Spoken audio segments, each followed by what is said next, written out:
എപ്പോഴും സന്തോഷമായിട്ടിരിക്കുന്നു. എപ്പോഴും ഒരു മനുഷ്യനും സന്തോഷിക്കാൻ പറ്റില്ല. ഞാനിപ്പോ ഉദാഹരണത്തിന് ഒരു സ്പീക്കർ, കുറെ കപ്പിളുണ്ട്, കുറെ ദമ്പതികളുണ്ട്. അയാൾ വലിയ പ്രഗത്ഭനായ ഒരാളാണ്. സംസാരിച്ചുകൊണ്ടിരിക്കുന്ന ഒരുപാട് പ്രസംഗങ്ങളും ഇവരുമായിട്ടുള്ള ഇന്ററാക്ഷൻ നടക്കുമ്പോൾ ഒരു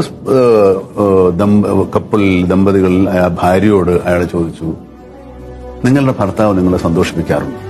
ഭർത്താവ് ഇവർക്ക് വേണ്ടി മരിക്കാൻ വരെ തയ്യാറായി അവരെ സന്തോഷിപ്പിക്കാൻ വേണ്ടി എന്തും ലോകത്തുള്ള എല്ലാ ആഗ്രഹങ്ങളും സാധിച്ചു കൊടുക്കുന്ന അവരെന്ത് പറയുന്നതും ചെയ്യുന്ന ഒരു നല്ല ഭർത്താവാണ്. ഭർത്താവ് വിചാരിച്ചു ഇവര് എന്റെ ഭർത്താവിനെ സന്തോഷിപ്പിക്കുമെന്ന് പറയുന്നു. ഞാൻ സ്ത്രീ പറഞ്ഞു, എന്റെ ഭർത്താവ് എന്നെ സന്തോഷിപ്പിക്കില്ല, അറിയില്ല. ഭർത്താവ് ബോധം കെട്ടു. അപ്പൊ ആ സ്ത്രീ അതിന് ഒരു വിശദീകരണം കൊടുത്തതെന്ന് വെച്ച് കഴിഞ്ഞാൽ, എന്റെ ഭർത്താവ് എന്നെ സന്തോഷിപ്പിക്കാനുള്ള എല്ലാം ചെയ്യുന്നു. എന്റെ സുഹൃത്തുക്കൾ എന്നെ സന്തോഷിപ്പിക്കാനുള്ള പ്രവൃത്തികൾ ചെയ്യുന്നു. എന്റെ ഓഫീസില്, എന്റെ മക്കള്, എന്റെ ബന്ധുക്കൾ, എന്റെ സിസ്റ്റേഴ്സ്, എന്റെ പാരന്റ്സ് എല്ലാവരും they are trying to make me happy. But they can only try to be happy is mine.